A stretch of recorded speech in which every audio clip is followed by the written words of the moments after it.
Bismillahirrahmanirrahim. Assalamualaikum warahmatullahi wabarakatuh. Oke, langsung saja kami dari kelompok 4 akan mempresentasikan materi kami, yaitu tentang kultur teknis. Di mana adapun judul jurnal yang kami dapatkan yaitu tentang pengendalian penyakit busuk pangkal batang kelapa sawit secara kultur teknis. Oke, yang pertama akan membawakan materi itu saya sendiri atas nama Fatmawati. Terus pemateri kedua nantinya itu atas nama Yusril, pemateri ketiga yaitu atas nama Indriani, dan pemateri keempat atas nama Musdar. Oke, langsung saja saya akan masuk materi, yaitu pengendalian penyakit busuk pangkal batang kelapa sawit secara kultur teknis. Busuk pangkal batang atau BPB kelapa sawit yang disebabkan oleh Ganoderma boinense merupakan penyakit yang paling merusak di perkebunan kelapa sawit di Indonesia dan Malaysia. Patogen ini tidak hanya menyerang tanaman tua, tetapi juga yang masih muda. Saat ini, laju infeksi penyakit BPB atau busuk pangkal batang berjalan semakin cepat, terutama pada tanah dengan tekstur berpasir. Upaya pengendalian penyakit BPB atau busuk pangkal batang kelapa sawit telah banyak dilakukan oleh pekebun kelapa sawit. Pengendalian secara kultur teknis dapat dilakukan sejak proses tanam ulang, yaitu melalui sanitasi sisa batang akar dan yang terinfeksi Ganoderma. Sanitasi sumber inokulum ini dapat meminimalkan kontrak antar akar sehat dan sisa-sisa akar yang terinfeksi, yang merupakan salah satu mekanisme utama penyebaran Ganoderma di lapangan. Ada 4 seri percobaan di lapangan untuk mengendalikan busuk pangkal batang ini. Yang pertama itu sanitasi sumber inokulum pada waktu tanam ulang. Ada 3 metode yang harus dilakukan untuk proses tanam ulang ini. Yang pertama itu persiapan lahan standar dengan lubang tanam besar disertai pengumpulan dan pemusnahan sisa-sisa akar tanaman lama. Terus yang kedua, persiapan lahan standar dengan lubang tanam besar tanpa pengumpulan sisa-sisa akar tanaman lama. Terus yang ketiga itu persiapan lahan dengan prosedur standar. Yang kedua itu kultur teknis penanaman dan penyisipan kelapa sawit atau sistem penanaman hole in hole. Sistem penanaman hole in hole dilakukan dengan membuat lubang tanam standar berukuran 60 cm dikali 60 cm dengan kedalaman 50 cm di dalam lubang tanam besar berdimensi 3 mili dikali 3 mili dikali 0,8 mili. Terus yang ketiga itu pembedahan dan pembubunan tanaman terinfeksi Ganoderma. Tanaman terserang Ganoderma dibedah dengan cara membuang seluruh jaringan pangkal batang yang telah mengalami pembusukan. Sisa-sisa jaringan yang terinfeksi dari pembedahan dikumpulkan dan dimusnahkan, dan jaringan yang dikumpulkan dan dimusnahkan itu setelah melakukan pembedahan maka akan dilapisi dengan senyawa fenolik yang berfungsi sebagai disinfektan atau ter. Yang keempat itu penerapan parit isolasi untuk mengurangi penyakit BPB. Yang harus dilakukan yaitu parit isolasi individu dibuat mengelilingi tanaman yang terinfeksi Ganoderma dengan ukurannya yang berukuran 4 mili dikali 4 mili dengan lebar dan kedalaman parit berturut-turut 40 cm dan 60 cm. Sebagai pembanding ialah tanaman yang terinfeksi tanpa perlakuan parit individu. Perlakuan ini disusun dalam rancangan acak kelompok dengan 64 ulangan, dan pada setiap ulangan terdapat 76 sampel yang digunakan untuk parit individu ini. Oke, untuk materi selanjutnya akan dilanjutkan oleh teman saya. Saya atas nama Yusril, saya akan mencoba melanjutkan penjelasan dari teman saya. Di mana dari 4 hasil percobaan itu saya di sini akan mencoba menjelaskan 2 di antaranya. Yang pertama, sanitasi sumber inokulen Ganoderma saat awal tanam ulang. Di mana kemudian itu diperoleh hasil bahwa insidensi penyakit BPB itu pada perlakuan persiapan lahan standar, pada awalnya itu pada 1 tahun setelah perlakuan itu mencapai 2,1% dan meningkat pada 2 tahun setelah perlakuan itu meningkat hingga 6,8%. Sementara untuk kelapa sawit yang memperoleh perlakuan dengan lubang tanam besar dan pengumpulan akar itu diperoleh hasil bahwa itu kelapa sawit itu belum diserang oleh BPB sampai dengan umur tanaman 2 tahun setelah perlakuan. Kemudian yang kedua, sistem penanaman hole in hole. Itu diperoleh hasil bahwa insidensi penyakit BPB pada sistem tanam standar dan hole in hole perlakuan sudah diamati itu sejak 1 tahun setelah perlakuan dan terus meningkat hingga 10 tahun setelah perlakuan. Secara umum, tingkat insidensi penyakit BPB pada sistem penanaman hole in hole itu lebih rendah dibanding dengan sistem tanam standar. Di mana kita dapat lihat pada gambar 2 yaitu perkembangan insidensi penyakit busuk buah yang atau Ganoderma boninense di kebun teluk dalam. Itu peningkatannya tidak terlalu signifikan. Kemudian dari penerapan sistem ini itu tidak memberikan pengaruh terhadap peningkatan tandan buah segar dari kelapa sawit, di mana diperoleh hasil rata-rata produksi per tahun selama 5 tahun terakhir itu tidak menunjukkan perbedaan yang signifikan dari 2 sistem tanam ini. Di mana kemudian pada tahun 2009 itu 15,85, 2010 pada tahun 2010 itu sedikit mengalami peningkatan sampai dengan 18, tetapi kemudian 2011 dan 2012 itu tidak terlalu signifikan, di mana kemudian itu hanya mencapai 19,88 dan 2012 19,24. Pada tahun 2013 itu mengalami penurunan dari 19,24 itu ke 18,80. Pada sistem hole in hole itu tandan buah segar yang dihasilkan itu pada tahun 2009 17,21.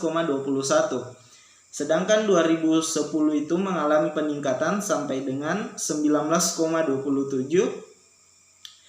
Pada tahun 2011 tidak mengalami peningkatan yang terlalu signifikan, di mana hanya mencapai angka 19,74.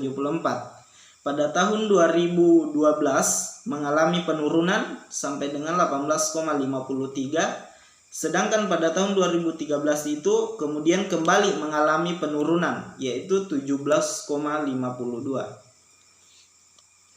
Assalamualaikum warahmatullahi wabarakatuh. Perkenalkan, nama saya Indriani. Baik, di sini saya akan melanjutkan materi dari teman kelompok saya, yaitu pembedahan dan pembumbunan tanaman terinfeksi busuk pangkal batang, di mana hingga 3 TSP tingkat kematian tanaman terinfeksi Ganoderma pada perlakuan kontrol secara nyata lebih tinggi dibandingkan dengan perlakuan pembedahan dengan aplikasi, yaitu 415 ml, dan pembedahan dan pembumbunan disertai aplikasi Trichoderma pada tabel 2, yaitu perkembangan kematian tanaman terinfeksi Ganoderma pada perlakuan pembedahan dan pembumbunan. Perlakuan pembedahan dengan aplikasi dan pembumbuan mortalitas tanaman per persen. Kolom pertama 1 TSP 0,00A, kolom kedua 2 TSP 2,33A, kolom ketiga 3 TSP 2,33A. Pembedahan dan pembumbunan 1 TSP 0,00A, 2 TSP 0,00A, 3 TSP 4,65A. Pembumbunan 1 TSP 0,00A, 2 TSP 0,00A, 3 TSP 4,65A. Kontrol 1 TSP 2,33A, 2 TSP 27,91B, 3 TSP 32,56B. angka yang diikuti dengan huruf yang sama dalam satu kolom tidak berbeda nyata berdasarkan uji beda nyata terkecil pada taraf 5%. Dan materi selanjutnya yaitu parit isolasi. Parit isolasi secara umum insidensi penyakit PBB pada perlakuan kontrol lebih tinggi dibandingkan dengan perlakuan tarif isolasi. Dengan seperti tabel ketiga. Insiden penyakit PBP pada perlakuan kontrol sudah teramati sejak 1 TSP, yaitu 0,52% dan terus meningkat hingga 1,82% pada 3 TSP. Sebaiknya, pada perlakuan parit isolasi, insidensi penyakit BPB baru teramati pada 3 TSP dengan tingkat yang lebih rendah, yaitu 0,26%. Baik, itu tadi materi kami. Materi selanjutnya akan dijelaskan pada teman saya. Baiklah, Assalamualaikum warahmatullahi wabarakatuh. Di sini saya akan melanjutkan penjelasan dari teman saya dari kelompok 4. Baiklah, langsung saja. Penerapan sistem penanaman whole in whole tidak memberikan pengaruh terhadap produksi tanda buah segar. Hasil rata produksi tanda buah segar per tahun selama 5 tahun terakhir tidak menunjukkan perbedaan yang nyata antara dua sistem tanam. Selanjutnya, pembedahan dan pembumbunan tanaman terinfeksi busuk pangkal batang. Pertama, hingga 3 TSP tingkat kematian tanaman terinfeksi Ganoderma pada perlakuan kontrol secara nyata lebih tinggi dibandingkan dengan perlakuan pembedahan dengan aplikasi. Selanjutnya, 415 ml dan pembedahan dan pembumbunan disertai aplikasi Trichoderma. Parit isolasi secara umum, insidensi penyakit BPB pada perlakuan kontrol lebih tinggi dibandingkan dengan perlakuan parit isolasi pada tabel 3. Insidensi penyakit BPB pada perlakuan kontrol sudah teramati sejak 1 TSP 0,52% dan terus meningkat hingga 1,82% pada 3 TSP. Sebaliknya, pada perlakuan parit isolasi, insidensi penyakit BPB baru teramati pada 3 TSP dengan tingkat yang lebih rendah, yakni 0,26%. Sanitasi sisa akar kelapa sawit saat tanam ulang memiliki peran penting untuk mencegah penularan dini G. boninense. Ferdiana et al. 2012 melaporkan bahwa penanaman bibit kelapa sawit dengan jarak sekurang-kurangnya 2 meter dari lubang tanam lama pada saat tanam ulang dapat menunda proses infeksi penyakit melalui kontak akar dan menekan tingkat insidensi penyakit secara nyata hingga 11 tahun setelah tanam. Selanjutnya, sebelumnya Flood et al. Pada tahun 2005 juga telah melaporkan bahwa penanaman bibit kelapa sawit jauh dari tumpukan batang dan bonggol saat tanam ulang dapat menunda infeksi Ganoderma. Upaya menekan laju penyakit BPB dapat juga dilakukan melalui penggunaan sistem tanam whole in whole. Kemudian sistem penanaman whole in whole mampu menekan tingkat insidensi penyakit BPB hingga 7 TSP dibandingkan dengan sistem penanaman dengan lubang tanam standar. Kemudian penggunaan sistem whole in whole dianggap memberikan dampak negatif terhadap perkembangan dan produktivitas kelapa sawit karena sebagian besar lapisan tanah bagian atas yang memiliki kandungan hara lebih tinggi terbuang dan hanya menyisakan lapisan tanah dalam yang tanah dalam yang miskin unsur hara. Selanjutnya, namun berdasarkan pengamatan di lapangan, sistem tanam ini tidak memberikan pengaruh terhadap keragaman tanaman dan produktivitas kelapa sawit.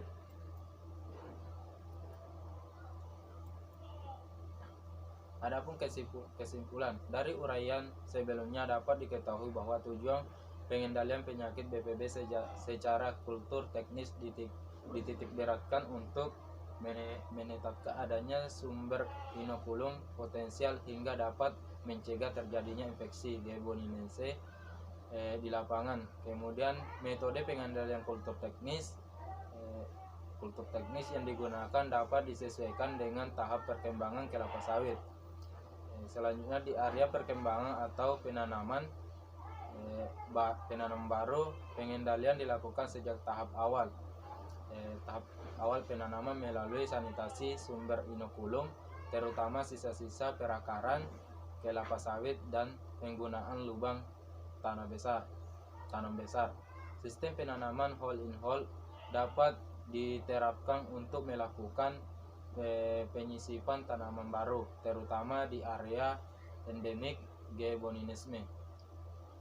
Selanjutnya, sementara itu untuk tanaman terserang dapat dilakukan tindakan pembedahan